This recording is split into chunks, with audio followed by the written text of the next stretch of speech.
And welcome for our 7-minute discussion of Federico Fellini's 1972 masterpiece, Roma. Now, this was the second Fellini movie I had ever seen. 8.5 on VHS, changed my life. And the second Federico Fellini movie I had on VHS was Roma. So, very different films, but both from his second period.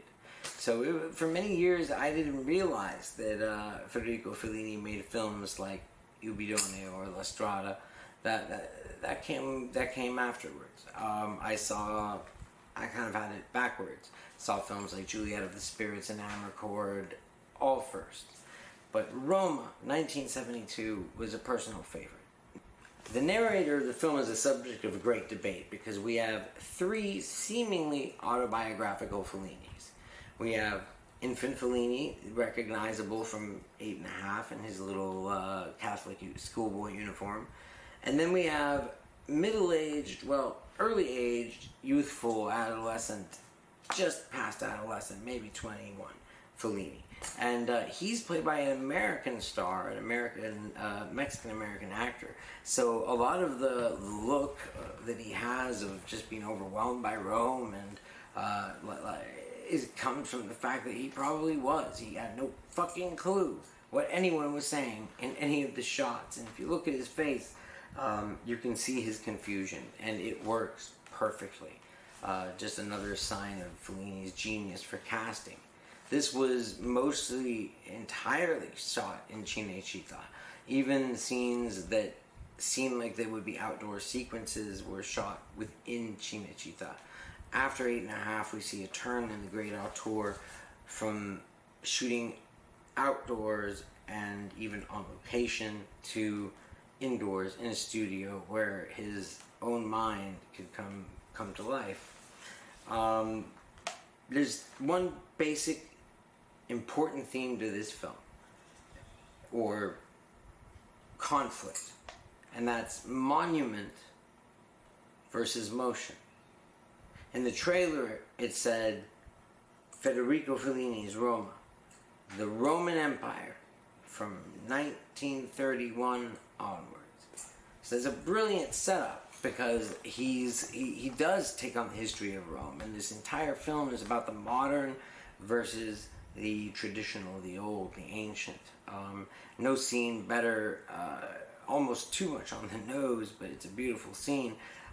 Embodies this as much as the frescoes that are discovered and tainted with the actual modern oxygen of Rome, and we watch as the past disappears, literally defiled by accident by our modernist machines. So this is a transcendental film, I think.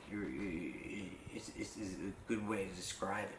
It's coming right after Toby Dammit, and I know that at least one of y'all, wink wink, who presented will recognize the Toby Dammit theme in this film, and there's also a nod to it with a little girl on a ball.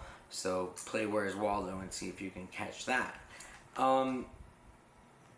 So we've had autobiographical films like I Butoloni and Amarcord that seem directly autobiographical, but these 3 presumed younger Fellinis, they really have nothing to do with each other, where we're never specifically told that they're Fellini, and actually they distinctly don't follow his autobiography.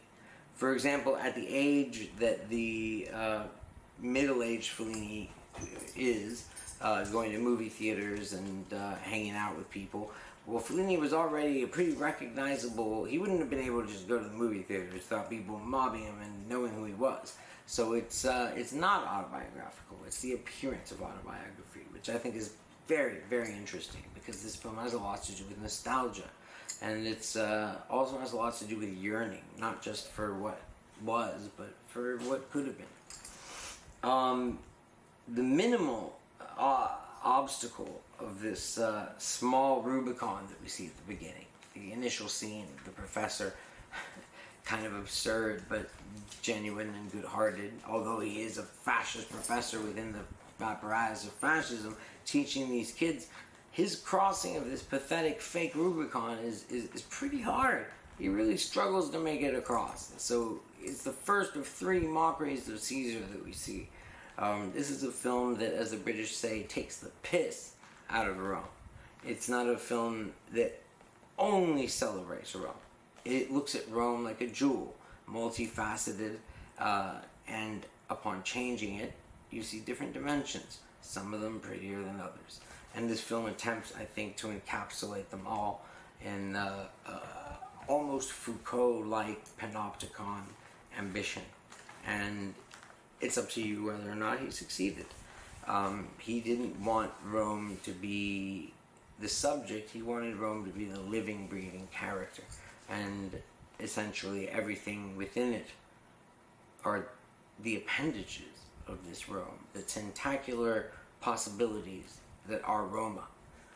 Even after seeing all of his films and being somewhat of a Fellini scholar, or if not scholar, lover, just a Fellini lover, it still remains important to me. It's a film that's always been close to my heart. You know, it came out to mixed reviews, but important people like Roger Ebert said, you know, it came out to mixed reviews, but people like Roger Ebert praised it. And it was really a conjunction of the lowbrow. Federico Fellini, a cartoonist, his love for both the highbrow and the lowbrow is evident in all of his films, and he teamed up with a kind of transgressive figure who wrote science fiction and was a speculative Italian writer, and the two of them together made this film. Highly imaginative and follows even less rules than a Fellini film usually does. So this further derision of Caesar ends in a really over-the-top production of Julius Caesar, where he's assassinated at the Senate. They're all kind of wearing this glowing white corpse-like paint. And these 3 ridicules of Caesar, the second one done by the town fool, the poet of the piazza, and we know that Fellini was of the transgressive. He was for the marginalized. And so he allows this man, who society's deemed a madman, so they don't listen to mock Caesar in a brilliant and beautiful deconstructionist kind of way. And it's right at the beginning of the film. So he's taking the piss out of power, he's taking the piss out of Rome. Rome isn't great because of its Caesars. Rome is great for what Gore Vidal says at the end. And this is important for all of us, because it's the reason my wife and I moved here. Gore Vidal moved to Rome because, as he says in the film, what better place to await the apocalypse than a city that has survived so many. My wife and I chose New Orleans as the place that we aspired to move to and wrote our way towards, and luckily, amazingly succeeded, because we see it as the Rome of the swamp, the bastard daughter of Italy, and the unrecognized whore of Paris. We are New Orleans, and we live in the imagination of the world as surely as either of those 2 cities, and we've survived many apocalypses, and will survive whatever comes at us. And that's what this film spoke to me. It's what this film said. It didn't telegraph it. It didn't put its finger on the scale or rely on logos. Instead, it gave us these sumptuous sequences like the lengthy but hilarious red carpet fashion show for the church.